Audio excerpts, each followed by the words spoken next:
Hello friends, स्वागत है आप सबका आपका अपना यूट्यूब चैनल अब पढ़ेगा इंडिया में। आज हम लोग इस वीडियो में देखेंगे जो हम लोगों ने बिहार दरोगा प्रारंभिक परीक्षा के लिए जो सामान्य अध्ययन प्रश्न पत्र शुरू किया है ट्यूटोरियल का वॉल्यूम 3 बुक से। उस बुक से आज हम देखेंगे सामान्य अध्ययन प्रश्न पत्र 4। इससे पहले तीन जो प्रैक्टिस सेट है वो ऑलरेडी अपलोडेड है। अगर आप नहीं देखें तो जाकर प्लेलिस्ट से देख सकते हैं।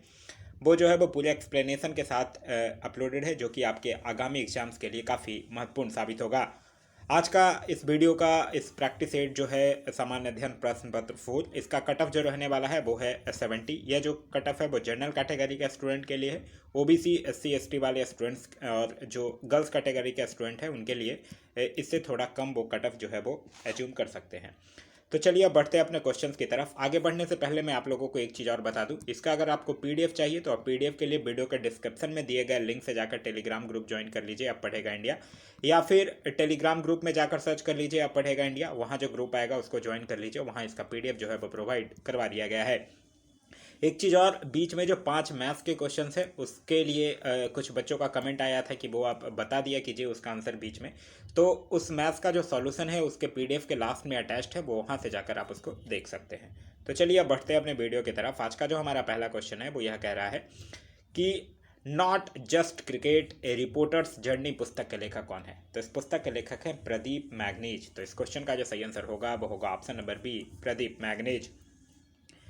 आगे कह रहा है कि हाल ही में द्रोणाचार्य पुरस्कार विजेता तारक सिन्हा का निधन हो गया है, उनका संबंध किस खेल से था। तो उनका संबंध था तारक सिन्हा का क्रिकेट से। तो इस क्वेश्चन का सही आंसर होगा वो होगा ऑप्शन नंबर डी, क्रिकेट से। इन्होंने आशीष नेहरा, आकाश चोपड़ा, शिखर धवन, ऋषभ पंत जैसे क्रिकेटर को प्रशिक्षित किया था। एक चीज़ और द्रोणाचार्य पुरस्कार से याद रखिएगा, द्रोणाचार्य पुरस्कार की 2 श्रेणियां होती हैं, एक होता है लाइफ टाइम श्रेणी, एक होता है नियमित श्रेणी। लाइफ टाइम श्रेणी में 15 लाख रुपए की पुरस्कार राशि दी जाती है और नियमित श्रेणी में 10 लाख रुपए की पुरस्कार राशि जो है वो दी जाती है। आगे कह रहा है कि राष्ट्रीय जनजातीय नृत्य महोत्सव 2021 का आयोजन कहाँ किया गया। तो राष्ट्रीय जनजातीय नृत्य महोत्सव 2021 का आयोजन जो है वो छत्तीसगढ़ की राजधानी रायपुर में किया गया है। तो इस क्वेश्चन का सही आंसर होगा वो होगा ऑप्शन नंबर ए, छत्तीसगढ़। ध्यान रखिएगा छत्तीसगढ़ जो है में ही भारत की पहली ई लोक अदालत भी शुरू किया गया है। आगे कह रहा है मेजर ध्यानचंद खेल रत्न पुरस्कार 2021 हेतु कुल कितने खिलाड़ियों का चयन किया गया है। तो इसके लिए कुल 12 खिलाड़ियों का चयन किया गया है। तो इस क्वेश्चन का सही आंसर होगा वो होगा ऑप्शन नंबर सी, 12। और अगर आपसे पूछे अर्जुन अवार्ड हेतु कितने खिलाड़ियों का चयन किया गया है, तो अर्जुन अवार्ड हेतु 35 खिलाड़ियों का चयन जो है वो किया गया है। आगे कह रहा है कि ग्लासगो में आयोजित जलवायु शिखर सम्मेलन 2021 में प्रधानमंत्री नरेंद्र मोदी ने ग्लोबल वार्मिंग से लड़ने हेतु किस 5 सूत्री योजना पर बल दिया है। तो वो दिया है पंचामृत पे बल। तो इस क्वेश्चन का जो सही आंसर होगा वो होगा ऑप्शन नंबर सी, पंचामृत। नेक्स्ट क्वेश्चन कह रहा है कि कोंकण युद्धाभ्यास किन 2 देशों की मध्य की संयुक्त सेनाभ्यास है। तो कोंकण एक नौसेनाभ्यास है जो कि भारत और ब्रिटेन के बीच। तो इस क्वेश्चन का सही आंसर होगा वो होगा ऑप्शन नंबर ए, भारत और ब्रिटेन के बीच। अभी जो रिसेंटली कोंकण अभ्यास जो 2021 में हुआ है वो इंग्लैंड के पोर्ट्समाउथ में आयोजन इसका किया गया था। नेक्स्ट क्वेश्चन कह रहा है कि भारत सरकार के द्वारा बंदरगाहों में कार्बन उत्सर्जन को 30% तक कम करने का लक्ष्य जो है वो कब तक रखा गया है। तो 30% तक कम करने का जो लक्ष्य है वो रखा गया है 2030 तक। तो इस क्वेश्चन का सही आंसर होगा वो होगा ऑप्शन नंबर डी, 2030 तक। 2030 तक भारत सरकार के अन्य भी बहुत सारे लक्ष्य रखे गए हैं, जैसे भारतीय रेलवे को ग्रीन रेलवे बनाने का लक्ष्य, HIV एड्स को खत्म करने का लक्ष्य, भारत से पूर्ण रूप से मलेरिया उन्मूलन करने का लक्ष्य, विश्व की तीसरी सबसे बड़ी अर्थव्यवस्था बनाने का लक्ष्य, 450 गीगावाट अक्षय ऊर्जा प्राप्त करने का लक्ष्य, यह सब जो है वो 2030 तक रखा गया है। आगे कह रहा है कि स्पिन योजना की शुरुआत किस मंत्रालय के द्वारा किया गया है। तो स्पिन योजना का शुरुआत जो है वो सूक्ष्म लघु एवं उद्योग मंत्रालय के द्वारा किया गया है, जिसके मंत्री कौन है, जिसके मंत्री हैं नारायण राणे। क्लियर है, कौन है, नारायण राणे। और इस योजना का उद्देश्य जो है वो शिशु मुद्रा योजना के तहत पंजीकृत कुम्हारों एवं बुनकरों को ऋण उपलब्ध कराना है। आगे कह रहा है कि आर्थिक सर्वेक्षण 2020-21 के अनुसार संपूर्ण भारत की गरीबी दर क्या है। तो संपूर्ण भारत की गरीबी दर है 21.9%, जिसमें सबसे गरीब राज्य जो है वो है छत्तीसगढ़। नेक्स्ट क्वेश्चन कह रहा है कि अंडर 23 विश्व कुश्ती चैंपियनशिप 2021 का आयोजन जो है वो कहाँ किया गया है। तो इसका आयोजन जो है वो बेलग्रेड में किया गया है। तो इस क्वेश्चन का सही आंसर होगा वो होगा ऑप्शन नंबर ए, बेलग्रेड में किया गया था। और भारत जो है वो इस प्रतियोगिता में एक जो है वो सिल्वर पदक और 4 जो है वो ब्रॉन्ज मेडल, मतलब 1 रजत और 4 कांस्य सहित 5 पदक जो है वो भारत जीतता है। आगे कह रहा है कि ऑक्सफोर्ड डिक्शनरी द्वारा किस शब्द को बर्ड ऑफ द ईयर 2021 घोषित किया गया है? तो यह किया गया है वैक्स को। तो इस क्वेश्चन का जो सही आंसर होगा वो होगा option number D. Next question कह रहा है विभाजन विभीषिका स्मृति दिवस जो है वो कब मनाया जाता है? तो देखिए, देश में विभाजन विस्थापित लोगों और उनकी जान गंवाने वाले जो लोग थे उनके श्रद्धांजलि स्वरूप में केंद्र सरकार के द्वारा 14 अगस्त को यह दिवस मनाने की घोषणा की गई है। तो इस क्वेश्चन का सही आंसर होगा वो होगा ऑप्शन नंबर बी, 14 अगस्त को। कह रहा है कि WHO ने मई 2021 में भारत में खोजे गए नए कोरोना वायरस के नए संस्करण का नाम क्या दिया है? तो उसका नाम दिया डेल्टा वेरिएंट। तो इस क्वेश्चन का सही आंसर होगा वो होगा option number C, delta variant. WHO जो था वो 11 मार्च 2020 को कोरोना को वैश्विक महामारी घोषित कर चुका है। आगे कह रहा है कि चिकित्सा के क्षेत्र में वर्ष 2021 का नोबेल पुरस्कार जो है वो किसे दिया गया है? तो चिकित्सा के क्षेत्र में दिया गया है डेविड जूलियस। डेविड जूलियस कहाँ के हैं? USA के हैं, ठीक है। और अडम पाटुयन ये कहाँ के हैं? लेबनान के हैं। इन दोनों को चिकित्सा के क्षेत्र में दिया गया है। तो इस क्वेश्चन का जो सही आंसर होगा वो होगा ऑप्शन नंबर डी, बी और सी दोनों।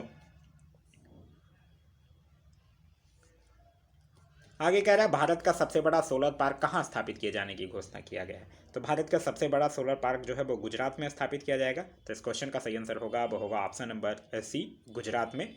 याद रखिएगा, गुजरात से पहली रो पैक्स फेरी सेवा की शुरुआत भी गुजरात में हुआ है और भारत की पहली सी प्लेन की भी शुरुआत जो है वो गुजरात में ही हुआ है। आगे कह रहा है कि छोटे उपग्रहों के संयुक्त विकास के लिए भारत ने किस देश के साथ समझौता किया है? तो भारत जो है वो भूटान के साथ किया है। तो इस क्वेश्चन का सही आंसर होगा वो होगा ऑप्शन नंबर बी, भूटान के साथ। याद रखिएगा, भारत जो है वो भूटान के साथ पर्यावरण के क्षेत्र में सहयोग विकसित करने के लिए भी एक समझौते ज्ञापन पर हस्ताक्षर किया है। आगे कह रहा है कि UAE की पहली महिला अंतरिक्ष यात्री के रूप में किसे चुना गया है? तो उनका नाम है नौरा अल मातूसी। तो इस क्वेश्चन का सही आंसर होगा वो होगा option number C. Next question कह रहा है कि अक्टूबर 2021 में बिहार विधानसभा के कितने सीटों पर उपचुनाव कराए गए हैं? तो बिहार विधानसभा के 2 सीटों पे, एक था तारापुर और दूसरा था कुशेश्वर स्थान। तारापुर मुंगेर में और कुशेश्वर स्थान दरभंगा में। और इन दोनों सीटों पर जो चुनाव है वो JDU के द्वारा जीता जाता है। तो इस क्वेश्चन का जो सही आंसर होगा वो होगा ऑप्शन नंबर ए, 2 सीटों पर उपचुनाव जो है वो करवाए गए हैं। आगे कह रहा है ADB यानी कि एशियन डेवलपमेंट बैंक, जिसकी स्थापना कब? 1966 में, ने वित्त वर्ष 2022 के लिए भारत का विकास दर है वो कितने प्रतिशत रहने का अनुमान लगाया है? तो देखिए, ADB और फिच रेटिंग्स ये जो दोनों हैं ये दोनों 10% लगाया है। तो इस क्वेश्चन का सही आंसर होगा वो होगा ऑप्शन नंबर डी, 9.5% लगाया है IMF, ध्यान रखिएगा। और एक जो केयर रेटिंग एजेंसी है वो लगाया है 8.8 से लेकर 9% के बीच। आगे कह रहा है कि प्रगति मोबाइल ऐप जो है किसके द्वारा जारी किया गया है? तो प्रगति मोबाइल ऐप जो है वो लाइफ इंश्योरेंस कॉर्पोरेशन के द्वारा यानी LIC के द्वारा। तो इस क्वेश्चन का सही आंसर होगा वो होगा ऑप्शन नंबर बी। इस ऐप के माध्यम से ग्राहक जो है वो प्रीमियम संबंधी जानकारी जो है वो प्राप्त कर सकेंगे। नेक्स्ट क्वेश्चन कह रहा है कि एक चीज़ और यहाँ से याद रखिएगा, LIC के जो अध्यक्ष हैं उनका नाम है MR कुमार और LIC के जो प्रबंध निदेशक हैं उनका नाम है BC पटनायक। क्लियर है? चलिए आगे कह रहा है बजट 2021-22 के अनुसार राजस्व घाटा GDP का कितना प्रतिशत है? तो राजस्व घाटा GDP का है 5.1%। तो इस क्वेश्चन का सही आंसर होगा वो होगा ऑप्शन नंबर सी। अच्छा, अगर आपसे पूछते प्राथमिक घाटा कितना है तो प्राथमिक घाटा है 3.1%। प्रभावी राजस्व घाटा तब 4.1%, राजस्व घाटा तब 5.1% और राजकोषीय घाटा तो वो 6.8%। आगे कह रहा है कि NTPC द्वारा भारत का पहला ग्रीन हाइड्रोजन फ्यूलिंग स्टेशन जो है वो कहाँ पर स्थापित किया जाएगा? तो यह जो है वो लेह में। तो इस क्वेश्चन का सही आंसर होगा वो होगा ऑप्शन नंबर ए, लेह में। याद रखिएगा, भारत का पहला प्राकृतिक आइस कैफ है लेह में, भारत की पहली भूतापीय विद्युत परियोजना लेह में। नेक्स्ट क्वेश्चन कह रहा है बाघ गणना रिपोर्ट 2018 के अनुसार बिहार में बाघों की संख्या कितनी है? बिहार में बाघों की संख्या पूछ रहा है, भारत में कितनी है पहले ये बताइए। भारत में है 2967। बिहार में अगर पूछेगा तो बिहार में है 31। सर्वाधिक कहाँ है? सर्वाधिक है MP में 526। क्लियर है? तो इस क्वेश्चन का सही आंसर होगा वो होगा ऑप्शन नंबर सी। एक क्वेश्चन और याद रखिएगा, 2014 से लेकर 2018 के बीच बाघों की आबादी में 33% की वृद्धि हुई है। नेक्स्ट क्वेश्चन कह रहा है कि भारत के किस राज्य में बच्चों के लिए पहला समाचार पत्र शुरू किया गया? उसका नाम है द यंग माइंड्स और शुरू किया गया है असम में। तो इस क्वेश्चन का सही आंसर होगा वो होगा ऑप्शन नंबर बी, असम में। असम से याद रखिएगा, विश्व का पहला आनुवांशिक रूप से संशोधित रबर प्लांट भी जो है वो असम में ही लगाया गया है। आगे कह रहा है कि मणिपुर के नए राज्यपाल कौन बने हैं? तो मणिपुर के नए राज्यपाल बने हैं श्री एल गणेशन। तो इस क्वेश्चन का सही आंसर होगा वो होगा option number D, Shri L Ganesan. Manipur के मुख्यमंत्री कौन है? मणिपुर के मुख्यमंत्री का नाम है बीरेन सिंह और यहाँ की राजधानी है इम्फाल।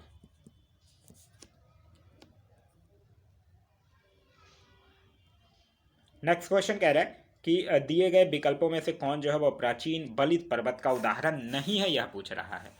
देखिए यहाँ ऑप्शंस में एंडिज पर्वत ही नहीं है। एंडिज पर्वत जो है वो नवीन बलित पर्वत का उदाहरण है। एंडिज पर्वत हो गया, रॉकी हिमालय हो गया, ये सब जो है वो नवीन का उदाहरण है। और अरावली पर्वत, यूराल पर्वत, ये सब जो है वो प्राचीन बलित पर्वत के उदाहरण है। तो इस क्वेश्चन का सही आंसर होगा वो होगा ऑप्शन नंबर ए।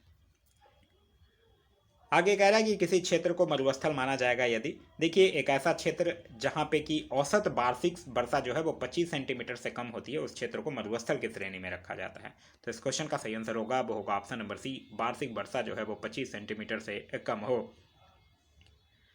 आगे कह रहा है कि दिए गए विकल्पों में कौन जो है यमुना की सहायक नदी नहीं है?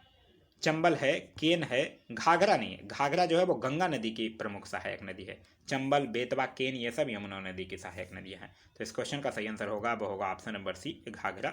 यमुना की बात कीजिएगा तो यमुना का उद्गम जो है वो यमुनोत्री हिमनद के बंदरपूछ चोटी के पास से होती है। आगे कह रहा है नंदा देवी चोटी जो है वो भाग्य है, तो नंदा देवी जो है वो गढ़वाल हिमालय का भाग्य है। तो इस क्वेश्चन का सही आंसर होगा वो होगा option number C, Garhwal Himalaya का भाग्य है। और इसकी कुल ऊंचाई जो है वो 7,816 मीटर है और यह जो है वो भारत की तीसरी सबसे ऊंची चोटी है। पहला केटू, दूसरा कंचनजंगा और तीसरा नंदा देवी। आगे कह रहा है कि किस दर्रे से होकर ब्रह्मपुत्र नदी जो है वो भारत में प्रवेश करती है? तो यह करती है याप दर्रा से होकर। तो इस क्वेश्चन का जो सही आंसर होगा वो होगा ऑप्शन नंबर बी, याप दर्रा। ब्रह्मपुत्र नदी का उद्गम जो है वो तिब्बत में मानसरोवर के झील के पास से होता है और ब्रह्मपुत्र की जो सहायक नदियां हैं वो है मानस, दिबांग, लोहित, तिस्ता, ये सब जो है वो ब्रह्मपुत्र की सहायक नदियां हैं। नेक्स्ट क्वेश्चन है क्वेश्चन नंबर 36। कह रहा है दिए गए विकल्पों में कौन एक जो है वो मोरदार पर्वत का उदाहरण नहीं है, यह पूछ रहा है। तो अरावली ही नहीं है, क्योंकि देखिए अरावली पर्वत जो है वो एक अवशिष्ट पर्वत का उदाहरण है। बाद बाकी हिमालय है, रॉकी है, ये जो है वो मोरदार पर्वत का उदाहरण है। और अरावली की जो सबसे ऊंची शिखर है उसका नाम है गुरु शिखर। आगे कह रहा है भारत के कितने पड़ोसी राज्य जो है वो नेपाल के साथ सीमा साझा करते हैं? तो देखिए नेपाल के साथ 5 पड़ोसी राज्य जो है वो सीमा साझा करते हैं और भारत जो है वो 1751 किलोमीटर की बाउंड्री जो है वो नेपाल के साथ साझा करता है। वो 5 राज्य हैं, उत्तराखंड, उत्तर प्रदेश, बिहार, पश्चिम बंगाल और सिक्किम। एक चीज़ और याद रखिएगा, भारत के 7 पड़ोसी देश हैं, बांग्लादेश, चाइना, पाकिस्तान, नेपाल, म्यांमार, भूटान और अफगानिस्तान। आगे कह रहा है कि 90 ईस्ट रीज कहाँ पर स्थित है? तो 90 ईस्ट रीज जो है वो हिंद महासागर में अवस्थित है और इसकी खोज जो है वो 1962 में किया गया था और इसके लंबाई और चौड़ाई जो है वो 5000 किलोमीटर इसकी लंबाई है और 200 किलोमीटर इसकी चौड़ाई है। तो इस क्वेश्चन का जो सही आंसर होगा वो होगा ऑप्शन नंबर ए, हिंद महासागर। नेक्स्ट क्वेश्चन कह रहा है कि भीमराव अंबेडकर पश्चिम बिहार कहाँ स्थित है? तो भीमराव अंबेडकर पश्चिम बिहार जो है वो प्रतापगढ़ उत्तर प्रदेश में स्थित है, जिसकी स्थापना जो है वो 2003 में हुआ था। तो इस क्वेश्चन का सही आंसर होगा वो होगा ऑप्शन नंबर सी, प्रतापगढ़ उत्तर प्रदेश। आगे कह रहा है कि खनिज पदार्थ अबरक के उत्पादन में भारत का कौन सा राज्य जो है वो अग्रणी है? देखिए अबरक में अगर देशों में देखिएगा तो चीन और भारत में राज्यों में देखिएगा तो आंध्र प्रदेश। तो इस क्वेश्चन का सही आंसर होगा वो होगा option number D, Andhra Pradesh जो है वो संपूर्ण भारत के लगभग 70% अबरक का उत्पादन जो है वो अकेले करता है। दूसरे नंबर पे उत्पादन में देखिएगा तो दूसरे नंबर पे उत्पादन में है राजस्थान। आगे कह रहा है कि भारत में गरीबी के निर्धारण हेतु योजना आयोग ने किस वर्ष सुरेश तेंदुलकर समिति का गठन किया था? तो देखिए योजना आयोग जो है वो 2004 में सुरेश तेंदुलकर समिति का गठन किया था और 2009 में यह जो आयोग था वो अपनी रिपोर्ट सौंपता है। नेक्स्ट क्वेश्चन कह रहा है कि केंद्र सरकार के कर राजस्व में सबसे महत्वपूर्ण स्रोत किसका है? तो केंद्र सरकार के कर राजस्व में सबसे महत्वपूर्ण स्रोत जो है वो निगम कर का है। तो इस क्वेश्चन का सही आंसर होगा वो होगा ऑप्शन नंबर सी, निगम कर का। नेक्स्ट क्वेश्चन कह रहा है कि दिए गए प्रश्नों का सही मिलान करिए। एक साइड क्षेत्र है और दूसरे साइड उत्पादक दिए गए हैं। प्राथमिक की अगर बात कीजिएगा तो यह मधुमक्खी पालन से मैच करेगा। द्वितीय की बात कीजिएगा तो जूते के कारखाने के साथ मैच करेगा। और तृतीय जो है वो सलाहकारी संस्था के साथ मैच करेगा। तो इस क्वेश्चन का जो सही आंसर होगा वो होगा ऑप्शन नंबर ए। आगे कह रहा है कि सर्वप्रथम मानव विकास सूचकांक को किसने प्रस्तुत किया था। तो सर्वप्रथम मानव विकास सूचकांक को 1991 में एक पाकिस्तान के अर्थशास्त्री हैं जिनका नाम है महबूब उल हक, उनके द्वारा विकसित किया गया था। तो इस क्वेश्चन का सही आंसर होगा वो होगा ऑप्शन नंबर बी, महबूब उल हक। मानव विकास सूचकांक 2020 से याद रखिएगा। भारत की रैंक है उसमें 131। नॉर्वे जो है वो पहले स्थान पर है और इसको जारी करता है संयुक्त राष्ट्र विकास कार्यक्रम के द्वारा। आगे कह रहा है कि नास्दाक निम्न में से किस देश के शेयर का मूल सूचकांक है। तो ये यूएसए का है। तो इस क्वेश्चन का सही आंसर होगा वो होगा ऑप्शन नंबर ए, यूएसए। नेक्स्ट क्वेश्चन कह रहा है संजय डुबरी बाघ अभ्यारण्य किस राज्य में स्थित है। तो संजय डुबरी ये जो है वो मध्य प्रदेश में है। तो इस क्वेश्चन का सही आंसर होगा वो होगा ऑप्शन नंबर सी, मध्य प्रदेश। मध्य प्रदेश में ही सबसे ज़्यादा बाघों की संख्या है। मध्य प्रदेश को टाइगर स्टेट के नाम से भी जाना जाता है। मध्य प्रदेश में कुछ अन्य भी बाघ अभ्यारण्य हैं जैसे बांधवगढ़, पन्ना, सतपुड़ा, कान्हा, ये सब जो है वो मध्य प्रदेश में स्थित है। आगे कह रहा है पश्चिम बंगाल का रानीगंज प्रसिद्ध है। तो पश्चिम बंगाल का रानीगंज जो है वो कोयला क्षेत्र के लिए प्रसिद्ध है। तो इस क्वेश्चन का सही आंसर होगा वो होगा ऑप्शन नंबर टी, कोयला क्षेत्र के लिए। यहाँ से प्राप्त कोयला जो है वो उत्तम श्रेणी का होता है, लेकिन इस कोयले में नमी की मात्रा जो है वो अधिक पाई जाती है। अच्छा, कोयला उत्पादन की अगर बात करता है तो कोयला उत्पादन में पहले नंबर पे देशों में देखा जाए तो चीन है और राज्यों में देखा जाए तो छत्तीसगढ़ है। आगे कह रहा है कि जुगाली करने वाले पशुओं से कौन सी गैस का निस्सरण होता है। तो यह कौन से गैस का होता है, मीथेन। तो इस क्वेश्चन का सही आंसर होगा वो होगा ऑप्शन नंबर बी, मीथेन। आगे कह रहा है कि कार्बन टैक्स लगाने वाला विश्व का पहला देश कौन सा है। तो कार्बन टैक्स सबसे पहले 1990 में फिनलैंड के द्वारा पर्यावरण संरक्षण हेतु लगाया गया था। तो इस क्वेश्चन का जो सही आंसर होगा वो होगा ऑप्शन नंबर बी, फिनलैंड के द्वारा। फिनलैंड जो है वो उत्तरी यूरोप में स्थित एक देश है जिसकी राजधानी है हेलसिंकी। नेक्स्ट क्वेश्चन कह रहा है कि अंटार्कटिका के ऊपर ओजोन क्षेत्र का पता जो है वो पहली बार कब लगाया गया था। तो पहली बार जो है वो सर्वप्रथम 1985 में ब्रिटिश दल ने टोटल ओजोन मैपिंग स्पेक्ट्रोमीटर के मदद से अंटार्कटिका के ऊपर ओजोन क्षेत्र का पता लगाया था। तो इस क्वेश्चन का सही आंसर होगा वो होगा ऑप्शन नंबर टी, 1985 में। और 16 सितंबर एक डेट याद रखिएगा, 16 सितंबर को अंतर्राष्ट्रीय ओजोन परत संरक्षण दिवस जो है वो मनाया जाता है। आगे कह रहा है कि संविधान सभा के प्रारूप समिति के अध्यक्ष कौन थे। तो प्रारूप समिति के अध्यक्ष थे डॉक्टर भीमराव अंबेडकर। तो इस क्वेश्चन का सही आंसर होगा वो होगा option number D, doctor Bhimrao Ambedkar. और प्रारूप समिति का गठन हुआ था 29 अगस्त 1947 को। क्लियर है। डॉक्टर राजेंद्र प्रसाद से याद रखिएगा, यह नियम समिति संचालन समिति के अध्यक्ष थे। जवाहरलाल नेहरू संघ संविधान समिति संघ शक्ति समिति के अध्यक्ष थे। सरदार वल्लभ भाई पटेल जो थे वो सलाहकार समिति और प्रांतीय संविधान समिति के अध्यक्ष थे। नेक्स्ट क्वेश्चन कह रहा है कि भारतीय संविधान में न्यायिक पुनर्वलोकन की व्यवस्था जो है वो किस देश के संविधान से लिया गया है। तो यह जो है वो अमेरिका के संविधान से लिया गया है। तो इस क्वेश्चन का जो सही आंसर होगा वो होगा ऑप्शन नंबर ए, अमेरिका के संविधान से। देखिए, न्यायिक पुनर्वलोकन, उद्देशिका का विचार, न्यायपालिका की स्वतंत्रता, मूल अधिकार, राष्ट्रपति पर महाभियोग, उपराष्ट्रपति, उच्चतम न्यायालय और उच्च न्यायालय के न्यायाधीशों को हटाए जाने का उपबंध, ये सब जो है वो अमेरिका के संविधान से लिया गया है। आगे कह रहा है कि वित्त विधेयकों के बारे में विशेष उपबंध संविधान के किस अनुच्छेद में वर्णित है। यहाँ कह रहा है वित्त विधेयकों के बारे में विशेष उपबंध। देखिए, अनुच्छेद 280 के अंतर्गत वित्त आयोग की व्याख्या की गई है, लेकिन संविधान के अनुच्छेद 117 के 1, 2 और 3 में वित्त विधेयकों के बारे में विशेष उपबंध जो है वो किया गया है। तो इस क्वेश्चन का सही आंसर होगा वो होगा option number B. Next question कह रहा है कि निम्नलिखित में से कौन जो है वो समवर्ती सूची का विषय नहीं है, यह आपसे पूछ रहा है। आर्थिक नियोजन तो है, विवाह विच्छेद भी है, परिवार नियोजन भी है, कारागार नहीं है। कारागार जो है वो राज्य सूची का विषय है। क्लियर है। समवर्ती सूची की बात कीजिएगा तो परिवार नियोजन, विवाह विच्छेद, आर्थिक नियोजन, जनसंख्या नियंत्रण, आपराधिक मामले, शिक्षा, वन, दंड प्रक्रिया, गोद लेना, ये सब जो है वो समवर्ती सूची का विषय है। आगे कह रहा है कि संघ और राज्यों के अधीन सेवाएं संविधान के किस भाग में उल्लेखित किया गया है। तो यह जो है वो संविधान के भाग 14 में उल्लेखित किया गया है। तो इस क्वेश्चन का सही आंसर होगा वो होगा ऑप्शन नंबर सी, भाग 14। भाग 14 में कौन से कहाँ तक? अनुच्छेद 308 से लेकर 323 तक है। भाग 11 की बात कीजिएगा तो इसमें संघ और राज्यों के बीच संबंध है, 245 से लेकर 263 अनुच्छेद तक।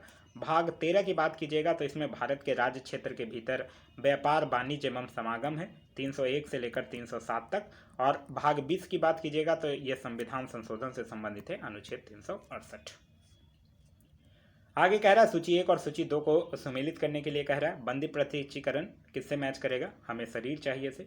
परमादेश मैच करेगा, हम आदेश देते हैं। प्रतिषेध मैच करेगा अधीनस्थ न्यायालय के लेख के साथ। और अधिकार परीक्षा जो है वो किस अधिकार से मैच करेगा? नेक्स्ट क्वेश्चन कह रहा है कि निम्नलिखित में से राष्ट्रपति के उम्मीदवार के लिए आवश्यक नहीं है। क्या आवश्यक नहीं है? पढ़ा लिखा हो, यही आवश्यक नहीं है। देश का नागरिक हो, ये आवश्यक है। 35 वर्ष आयु हो, संसद चुने जाने की योग्यता रख। पढ़ा लिखा हो, ये आवश्यक नहीं है। तो इस क्वेश्चन का सही आंसर होगा वो होगा ऑप्शन नंबर ए।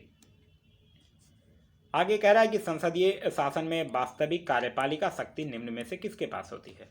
तो वास्तविक कार्यपालिका शक्ति जो है वो प्रधानमंत्री के पास होती है। तो इस क्वेश्चन का सही आंसर होगा वो होगा ऑप्शन नंबर बी, प्रधानमंत्री के पास।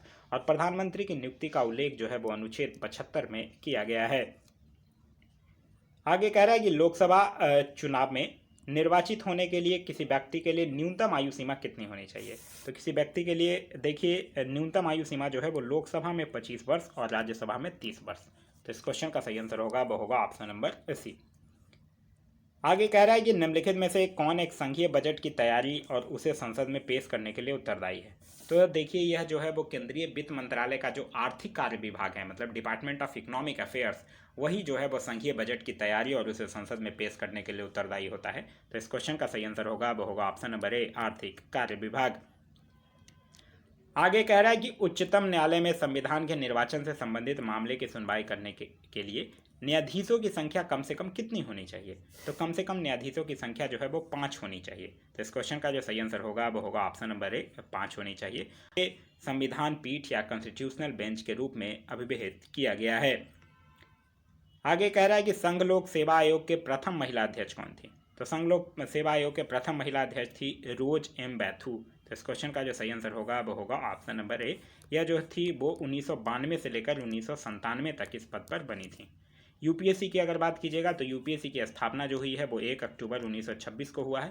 और अभी फिलहाल जो इसके चेयरमैन हैं उनका नाम है प्रदीप कुमार जोशी। आगे कह रहा है कि औरंगजेब के संबंध में कौन सा कथन जो है वो असत्य है? औरंगजेब सुन्नी धर्म को मानता था, यह बिल्कुल सही है। इसने गुरु अर्जुन देव को फांसी दिलवा दी है, ये गलत है। देखिए गुरु तेग बहादुर को इस्लाम धर्म नहीं स्वीकार करने के कारण औरंगजेब जो था वो दिल्ली में हत्या करवा दिया था। लेकिन खुसरो की सहायता देने के कारण मुगल शासक जहांगीर जो था उसके द्वारा अर्जुन देव को फांसी दिलवाया गया था। तो ये गलत है। इसने जजिया कर को पुनः लागू कर दिया, ये बिल्कुल सही है। यह जो था वो 1679 में जजिया कर को पुनः लागू कर दिया था। तो इस क्वेश्चन का जो सही आंसर होगा वो होगा ऑप्शन नंबर बी। आगे कह रहा है कि निम्नलिखित में से कौन जो है वो सुमेलित है, यह आपसे पूछ रहा है। कह रहा है सूरत की संधि 1775 बिल्कुल सुमेलित है। पुरंदर की संधि 1776 सुमेलित है। देवगांव की संधि 1803 सुमेलित है। तो इस क्वेश्चन का जो सही आंसर होगा वो होगा ऑप्शन नंबर डी। इनमें से सभी जो है वो सुमेलित हैं। नेक्स्ट क्वेश्चन है क्वेश्चन नंबर 65। कह रहा है कि अकबर के द्वारा इलाही संबत की शुरुआत कब की गई थी? तो अकबर के द्वारा इलाही संबत की शुरुआत जो है वो 1583 में किया गया था। तो इस क्वेश्चन का सही आंसर होगा वो होगा ऑप्शन नंबर बी, 1583 में। अकबर जो है वो दास प्रथा का अंत कर देता है 1562 में। तीर्थ यात्रा कर समाप्त करता है 1563 में। जजिया कर समाप्त करता है 1564 में। इबादत खाने की स्थापना करता है 1575 में। दीन इलाही की स्थापना करता है 1582 में। इलाही संबत की शुरुआत करता है 1583 में। और राजधानी लाहौर स्थानांतरित करता है 1585 में। क्लियर है। नेक्स्ट क्वेश्चन कह रहा है कि विजयनगर आने वाला प्रमुख विदेशी यात्री डोमिंग पायस किसके शासनकाल में भारत आया था? तो देखिए डोमिंग पायस और बारबोसा यह दोनों जो था वो कृष्णदेव राय के शासनकाल में आया था। तो इस क्वेश्चन का जो सही आंसर होगा वो होगा ऑप्शन नंबर डी, कृष्णदेव राय। डोमिस पायस जो था वो पुर्तगाल का यात्री था जो कि 1515 में विजयनगर की यात्रा किया था। और कुछ विजयनगर से याद रखिएगा, निकोलो कॉन्टी एक आया था देवराय प्रथम के शासनकाल में। अब्दुल रज्जाक आया था देवराय द्वितीय के शासनकाल में, और एक आया था नूनिज जो कि अच्युत राय के शासनकाल में आया था। आगे कह रहा है कि वैदिक सभ्यता में आर्यों की प्रशासनिक इकाई को कितने भागों में बांटा गया है? तो 5 भागों में बांटा गया है। वो 5 भाग हैं कुल, ग्राम, जन, राष्ट्र और विश्व। तो इस क्वेश्चन का जो सही आंसर होगा वो होगा ऑप्शन नंबर बी 5। वैदिक सभ्यता की बात कीजिएगा तो यह ग्रामीण सभ्यता थी और इसकी सही की भाषा जो थी वो संस्कृत थी। आगे कह रहा है कि सिंधु घाटी सभ्यता का सबसे बड़ा स्थल कौन है? तो सिंधु घाटी सभ्यता का सबसे बड़ा स्थल जो है वो है मोहनजोदाड़ो। तो इस क्वेश्चन का सही आंसर होगा वो होगा option number B Mohenjodaro. Mohenjodaro का अभी वर्तमान स्थिति है पाकिस्तान के सिंध प्रांत का लड़काना जिला। इसका उत्खनन जो है वो 1922 में राखलदास बनर्जी के द्वारा करवाया गया था। मोहनजोदाड़ो से विशाल स्नानागार, नर्तकी की एक कांस्य मूर्ति, एक सील पर 3 मुख वाले देवता पशुपतिनाथ की मूर्ति, ये सब जो है वो मोहनजोदड़ो से प्राप्त हुआ है। आगे कह रहा है कि ऋग वैदिक कालीन नदियों में सदा नीरा जो है वो किस नदी का प्राचीन नाम था? तो सदा नीरा जो है वो गंडक नदी का प्राचीन नाम था। तो इस क्वेश्चन का सही आंसर होगा वो होगा ऑप्शन नंबर डी गंडक नदी का। झेलम का नाम था बितस्ता, ब्यास का नाम था बिपाशा और सतलज का नाम था सतुद्री। नेक्स्ट क्वेश्चन कह रहा है महात्मा गांधी ने सर्वाधिक उपदेश कहाँ दिए थे? देखिए, प्रथम उपदेश तो उन्होंने सारनाथ में दिया था जो कि बौद्ध ग्रंथों में धर्म चक्र प्रवर्तन कहा गया है, लेकिन सर्वाधिक उपदेश जो है वो कौशल देश की राजधानी श्रावस्ती में दिए थे। तो इस क्वेश्चन का जो सही आंसर होगा वो होगा ऑप्शन नंबर ए श्रावस्ती में। और महात्मा बुद्ध जो है वो अपना उपदेश जो है वो जनसाधारण की भाषा पाली में दिए थे। आगे कह रहा है कि किस स्थान पर साइमन विरोधी जुलूस का नेतृत्व करते हुए लाला लाजपत राय जो है वो पुलिस द्वारा लाठीचार्ज में घायल हुए थे? ये हुए थे लाहौर में। तो इस क्वेश्चन का सही आंसर होगा वो होगा ऑप्शन नंबर ए लाहौर में। उन्होंने 3 फरवरी 1928 को साइमन कमीशन का विरोध कर रहे थे और लाठीचार्ज में गंभीर रूप से घायल हो गए थे। साइमन कमीशन का विरोध करने का मेन रीजन था कि वो व्हाइटमैन कमीशन था, इसमें कोई भी भारतीय शामिल नहीं थे। आगे कह रहा है कि Akhil Bharatiya trade union federation की स्थापना कब हुई थी? तो Akhil Bharatiya trade union federation की स्थापना जो है वो हुआ था 1920 में। तो इस क्वेश्चन का सही आंसर होगा वो होगा ऑप्शन नंबर सी 1920 में। और लाला लाजपत राय जो थे वो इसके पहले निर्वाचित अध्यक्ष बने थे। नेक्स्ट क्वेश्चन कह रहा है कि निम्नलिखित में से किसने गांधी इरविन समझौता में महात्मा गांधी के लाभ को संतावना पुरस्कार कहा था? तो यह किसने कहा था? एलन कैंपबेल जॉनसन ने। तो इस क्वेश्चन का सही आंसर होगा वो होगा option number A Alan Campbell Johnson ने। गांधी इरविन समझौता जो है वो 5 मार्च 1931 को होता है। इसको दिल्ली समझौता के नाम से भी जाना जाता है। और सरोजिनी नायडू जो थी वो इसे 2 महात्माओं के मिलन की संज्ञा दी थी। नेक्स्ट क्वेश्चन कह रहा है क्वेश्चन नंबर 74 कि अपने अध्यक्षीय संबोधन के समय किसने हिंदी भाषा के लिए रोमन लिपि लागू करने की वकालत किया था? आप लोगों को याद होगा कांग्रेस का हरिपुरा अधिवेशन 1938, इसकी अध्यक्षता किए थे सुभाष चंद्र बोस और इसी समय इन्होंने हिंदी भाषा के लिए रोमन लिपि लागू करने की वकालत भी किया था। इस क्वेश्चन का जो सही आंसर होगा वो होगा ऑप्शन नंबर सी सुभाष चंद्र बोस। नेक्स्ट क्वेश्चन कह रहा है कि अखिल भारतीय मुस्लिम लीग के गठन का प्रस्ताव जो है वो किसने दिया था? तो 1906 ईस्वी में ढाका के नवाब सलीमुल्लाह खान ने अखिल भारतीय मुस्लिम लीग के गठन का प्रस्ताव दिया था। तो इस क्वेश्चन का जो सही आंसर होगा वो होगा option number B Salimullah Khan. और मोहसिन अल मुल्क और बकार उल मुल्क को संयुक्त रूप से संगठन का सचिव नियुक्त किया गया था। फिर लखनऊ में मुस्लिम लीग का मुख्यालय बनाया जाता है और इसके प्रथम अध्यक्ष आगा खां को बनाया जाता है। आगे कह रहा है कि प्रकाश संश्लेषण प्रक्रम द्वारा पौधे कार्बोहाइड्रेट का संश्लेषण करते हैं। यह कार्बोहाइड्रेट निम्न में से किससे मिलकर बना होता है? तो कार्बोहाइड्रेट जो है वो ऑक्सीजन, कार्बन और हाइड्रोजन से मिलकर बना हुआ होता है। तो इस क्वेश्चन का सही आंसर होगा वो होगा option number D oxygen, carbon एवं हाइड्रोजन से मिलकर। नेक्स्ट क्वेश्चन कह रहा है कि निम्नलिखित में से कौन जो है वो पादप हार्मोन नहीं है? देखिए, पादप हार्मोन एक ऐसे रसायन होते हैं जो पादप वृद्धि को नियंत्रित करते हैं, जैसे कि ऑक्सिन, साइटोकाइनिन, एथिलीन, जिब्रेलिन, ये सब क्या है? ये सब जो है वो पादप हार्मोन है। यहाँ आपसे पूछ रहा कौन नहीं है, तो एपिनेफ्रीन जो है वो नहीं है। तो इस क्वेश्चन का सही आंसर होगा वो होगा ऑप्शन नंबर सी। आगे कह रहा है सूची 1 और सूची 2 को मिलाना है। पैक्टिक बर्न की अगर बात कीजिएगा तो ये बैक्टीरिया के साथ मैच करेगा, डेंगू और वायरस के साथ मैच करेगा, फील पाँव की बात कीजिएगा तो कृमि के साथ मैच करेगा और मलेरिया जो है वो प्रोटोजोआ के साथ मैच करेगा। नेक्स्ट क्वेश्चन कह रहा है निम्न में से कौन जो है वो अनुवांशिक रोग है? यह आपसे पूछ रहा है। हीमोफीलिया है, सिजोफ्रेनिया भी है, थैलेसीमिया भी है। तो इस क्वेश्चन का सही आंसर होगा वो होगा ऑप्शन नंबर डी। इसमें जो सभी हैं वो अनुवांशिक या विकार रोग हैं। नेक्स्ट क्वेश्चन कह रहा है निम्नलिखित में से कौन जीव जो है वो नीमेटोडा संघ के अंतर्गत आते हैं? तो नीमेटोडा संघ के अंतर्गत जो गोल कृमि यानी राउंड बॉम्ब्स को सम्मिलित किया गया है, जो जीव लंबे, बेलनाकार, चिकने तथा अखंडित शारीरिक संरचना वाले होते हैं। यहाँ एक्सिकैरिस भी है, पीनबर्ग भी है और फ्रेसिस भी है। तो इस क्वेश्चन का जो सही आंसर होगा वो होगा ऑप्शन नंबर डी, इनमें से सभी। नेक्स्ट क्वेश्चन कह रहा है लार में मुख्यतः कितने प्रकार के पाचक एंजाइम पाए जाते हैं। तो देखिए मनुष्य में 3 जोड़ी लार ग्रंथियां पाई जाती हैं और लार में मुख्यतः 2 प्रकार के पाचक एंजाइम पाए जाते हैं। एक होता है टाइलिन और दूसरा होता है लाइसोजाइम। तो इस क्वेश्चन का जो सही आंसर होगा वो होगा ऑप्शन नंबर ए 2। आगे कह रहा है निम्नलिखित में से किसे कोशिकीय ईंधन भी कहा जाता है। कोशिकीय ईंधन कहा जाता है ग्लूकोज को। तो इस क्वेश्चन का सही आंसर होगा वो होगा ऑप्शन नंबर बी, ग्लूकोज को। देखिए श्वसन की क्रिया से ही ऊर्जा का उत्पादन होता है और इस क्रिया में समान परिस्थितियों में ग्लूकोज का ऑक्सीजन की उपस्थिति में ऑक्सीकरण होता है और ऊर्जा जो है वो विमुक्त होती है और इसी कारण ग्लूकोज को कोशिकीय ईंधन भी कहा जाता है। नेक्स्ट क्वेश्चन है हमारा क्वेश्चन नंबर 83। कह रहा है कि अधिकांश कीट जो है वो श्वसन करते हैं। तो अधिकांश कीट जो है वो बातक तंत्र से श्वसन करते हैं। तो इस क्वेश्चन का जो सही आंसर होगा वो होगा ऑप्शन नंबर बी, बातक तंत्र से। नेक्स्ट क्वेश्चन कह रहा है कि प्रकाश की गति जो है वो किसके बीच से जाते हुए न्यूनतम होगी। तो प्रकाश की गति देखिए, जिस वस्तु का अपवर्तनांक जो होगा वो ज़्यादा होगा उसमें प्रकाश की गति न्यूनतम होगी। यहाँ निर्वात, जल, कांच और वायु। तो कांच का यहाँ पे क्या है, अपवर्तनांक जो है वो सबसे ज़्यादा है, तो इसमें प्रकाश की गति जो होगी वो न्यूनतम होगी। तो इस क्वेश्चन का सही आंसर होगा वो होगा ऑप्शन नंबर बी। आगे कह रहा है कि साबुन के पतले झाग में चमकदार रंगों का बनना किस परिघटना का परिणाम है। तो यह जो है वो परावर्तन और व्यतिकरण का है। तो इस क्वेश्चन का जो सही आंसर होगा वो होगा ऑप्शन नंबर ए, व्यतिकरण यानी इंटरफेरेंस। नेक्स्ट क्वेश्चन कह रहा है कि तंतु प्रकाशिकी संचार से संकेत जो है वो किस रूप में प्रवाहित होता है, यह आपसे पूछ रहा है।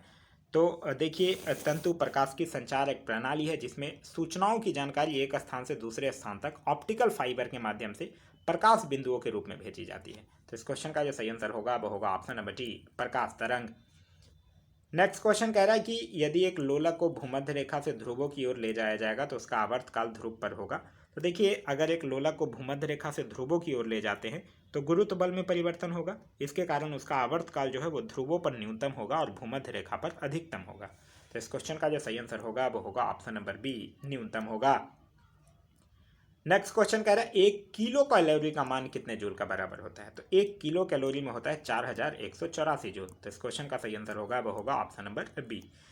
1 कैलोरी में अगर पूछ दे तो 1 कैलोरी में होगा 4.184 जूल, 1 वाट घंटा में होगा 3600 जूल और 1 किलो वाट घंटा में होगा 3.6 इंटू 10⁻6 जूल। नेक्स्ट क्वेश्चन कह रहा है कि साबुन के बुलबुले के अंदर का दाब वायुमंडलीय दाब से। तो देखिए साबुन के बुलबुले का अंदर का दाब जो है वो वायुमंडलीय दाब से अधिक होता है और इसी कारण है कि बुलबुला स्वतः नहीं फूटता है। अगर वायुमंडलीय दाब अधिक हो जाएगा तो तुरंत फूट जाएगा। नेक्स्ट क्वेश्चन कह रहा है कि निम्न में से किसका प्रयोग जो है वो टीवी के रिमोट कंट्रोल में किया जाता है। तो अवरक्त किरण का प्रयोग जो है वो टीवी रिमोट कंट्रोल में, कोहरे में, फोटोग्राफी में, सिलाई में, ये सब में किया जाता है। तो इस क्वेश्चन का जो सही आंसर होगा वो होगा ऑप्शन नंबर सी, अवरक्त किरण का। और इसकी खोज जो है वो विलियम हर्शल के द्वारा किया गया था। यह जो है वो एक विद्युत चुंबकीय तरंग है। नेक्स्ट क्वेश्चन कह रहा है निम्न में से कौन जो है वो जेल का उदाहरण है। तो यहाँ पे जूतों की पॉलिश जो होगा वो जेल का उदाहरण है। जूते की पॉलिश, दही, चीज, जेली, ये सब जो है वो जेल का उदाहरण है। तो इस क्वेश्चन का सही आंसर होगा वो होगा ऑप्शन नंबर ए। आगे कह रहा है कि किस अक्रिय गैस को छोड़कर सभी उत्कृष्ट गैसों के परमाणु के अंतिम कक्षा में 8 इलेक्ट्रॉन विद्यमान होते हैं। तो देखिए एक ही तो है हीलियम। हीलियम के बाद सब में आउटर मोस्ट ऑर्बिट में 8 इलेक्ट्रॉन होगा। तो इस क्वेश्चन का जो सही आंसर होगा वो होगा option number A, helium. Inert gas कौन कौन है? Helium, argon, xenon, neon, krypton, radon, ये सब क्या है? ये सब इनर्ट गैसेस हैं। कह रहा है कि अम्ल धातु कार्बोनेट के साथ अभिक्रिया करके निम्नलिखित में से कौन सा गैस का निर्माण करता है। तो देखिए अम्ल धातु कार्बोनेट और हाइड्रोजन कार्बोनेट के साथ अभिक्रिया करके लवण, जल तथा कार्बन डाइऑक्साइड का निर्माण करता है। तो इस क्वेश्चन का जो सही आंसर होगा वो होगा option number C, carbon dioxide का निर्माण करता है। नेक्स्ट क्वेश्चन कह रहा है कि निम्नलिखित में से किसे चाकू से काटा जा सकता है। तो देखिए सोडियम और पोटेशियम जो है वो अत्यंत मुलायम धातु है, इसलिए इसको चाकू से आराम से काटा जा सकता है। तो इस क्वेश्चन का सही आंसर होगा वो होगा ऑप्शन नंबर डी, ए और बी दोनों, यानी कि सोडियम और पोटेशियम दोनों। नेक्स्ट क्वेश्चन कह रहा है कि निम्न में से हाइड्रोजन का रेडियो सक्रिय समस्थानिक तत्व कौन है। तो हाइड्रोजन के 3 समस्थानिक हैं, प्रोटियम, ड्यूटेरियम और ट्राइटियम।